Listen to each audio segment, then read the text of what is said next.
Okie doke, so I've put everything back together. Great, and it won't start. So I've been had a quick look at it. Thought I'd just check the spark because, of course, I had the Magneto reconditioned all last year, just at the end of last year, last August, and no spark at all.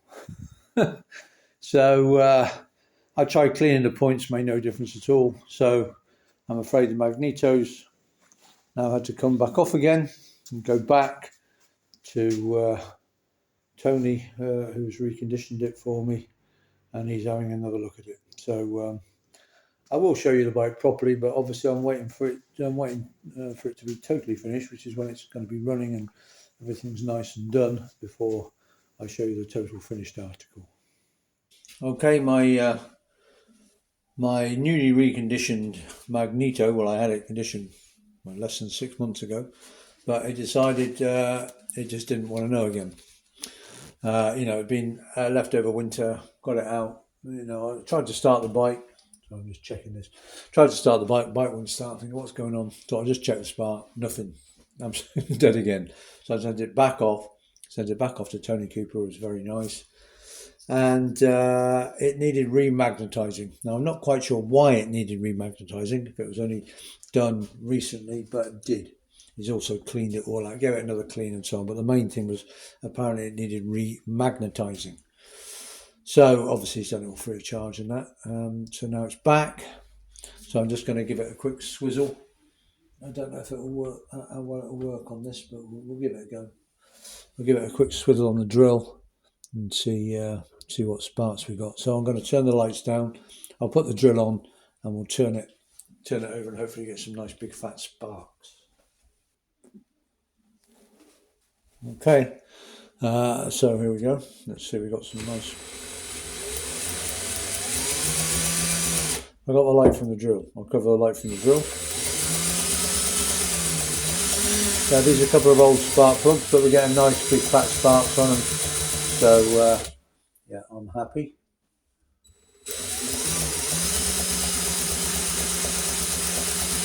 Yeah, jolly good. So we know that we now have a Magneto, we now have ignition again. So hopefully I'll put this back on, and hopefully the bike will actually start this time. Yeah, because of course I've sort of refurbished it all over winter and had all the carburetor done, and done all the cylinder head, and so having had the Magneto done last August, I thought everything would now be perfect. But of course, as is always the case, or often the case, or generally the case with classic motorbikes, it didn't want to play ball. But now we've had the Magneto reconditioned, then hopefully we'll be in business. So just got to put that back on.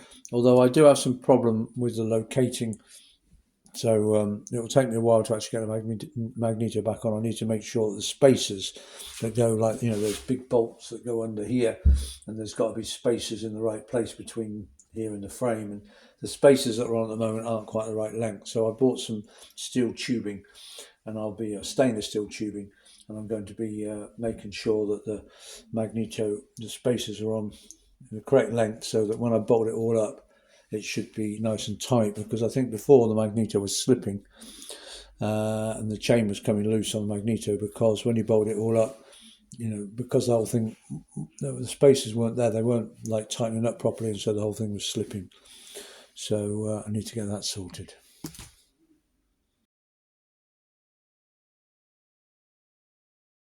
Okay, so continuing the work on the Matchless, I've taken the carburetor fully apart. And I've done that because I've got the bike running now, but it's not running well. It's especially at tick over, it's spitting and backfiring and doesn't like running at all. And it's only running on full choke. It runs fine on full choke, well, fairly well. Still spits and backfires and so on. It won't run at all off choke, even when the engine's warm. And I realised that the air screw If you screw the air screw in and out, it makes no difference at all. So that would suggest to me that there's a blockage in the carburetor. So that's why I've taken it apart.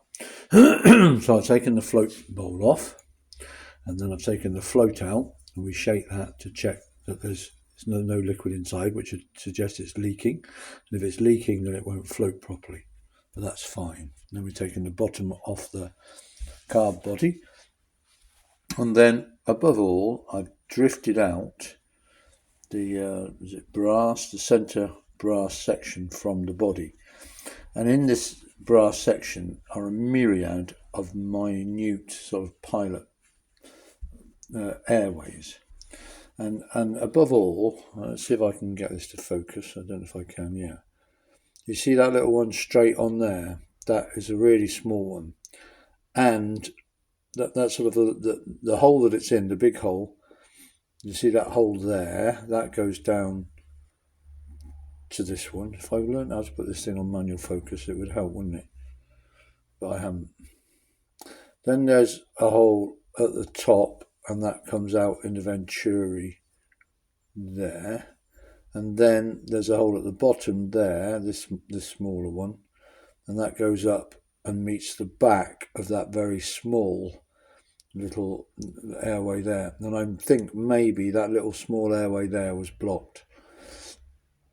I'm not sure, but I've used carb cleaner to spray through to make sure that there's things coming out of every jet, and I've got some welding wire, different thickness, which I've used to prod about. But even the smallest thickness welding wire was too thick to actually go. It went through most of the air holes. Focus, please. Thank you. But it wouldn't go through that particular little hole. But I've sprayed, cleaner down here, and sure enough, it comes out of that little hole. So I think we're okay. And we've also got holes in the carb body. Again, focus, please. Thank you. We've got that very small one in the centre there, and that goes through into where the air screw is. And then another one, which also goes through into the air screw, this one on the right. And that lines up with one of the holes in the sort of central, I don't know what you call it, I'll call it a spigot, central block of the carburetor. Sorry about the focus, I haven't worked out how to do manual focus yet. Okay, so that's completely apart, and obviously we've got the main jet here. That's the main jet, and then we've got the jet needle here. I'll just go to the bike, and I had the actual throttle slide here has been re-sleeved. You see this brass, that's actually a brass covering which actually re-sleeved to make sure there's no air leaks. And then I've got a new needle, and it goes in the middle clip, I believe. Middle clip is a 5-clip needle. Come on, focus. It's a 5-groove needle, 5 grooves, and it goes into the middle groove. Okay, so we've got a new needle, and we've had the actual throttle slide re-sleeved. So as far as I know, that means that the carb is cleaned through and is working. So I'm hoping that I'll put it back together and it will run fine. But if it doesn't, then at least I'm fairly sure that it's not a problem with the carburetor. So it's a case of narrowing things down. Oh yeah, so what I did was I heated up the body of the carburetor in my gas barbecue outside, and then I brought it down on the wood block, and using a drift, which in our case was a socket, I then drifted out the brass centre section of the carb. And what I'm going to do now is I'm going to reassemble excuse me, so I'm going to put this back in the Barbie, which is basically like putting it in the oven, but just certain people don't complain if I'm using the barbecue outside rather than the oven in the kitchen. And I heat that up and I'll reverse the process and tap that back in. there's a groove there and a spigot there. Focus please again. Yeah. I'm working out the focus is over on this side of the camera somewhere. Famous I suppose there. And that spigot lines up with that cutaway there to make sure it's in the right position. So I'll do that now, and I'll reassemble all the carb and then I'll start the bike up and see if it runs any better. Fingers crossed. Oh yeah, and that's the pilot screw, the air screw, and I believe that the setting is, the sort of base setting is 1.5 turns out from fully in. So put it in, I'll screw it fully in till it stops, and then screw it out 1.5 turns. And then this is the tick over adjuster, which screws up and pushes on the bottom of the throttle valve to adjust the tick over. Okay. Yeah, and this is the needle that goes on the float. And so when the float goes up, this shuts off the petrol, and then when the float drops, it opens here.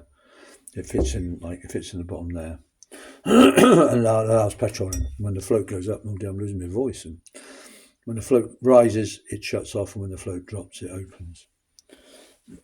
Okay, right. Let's put it all back together, and fingers crossed everything's okay.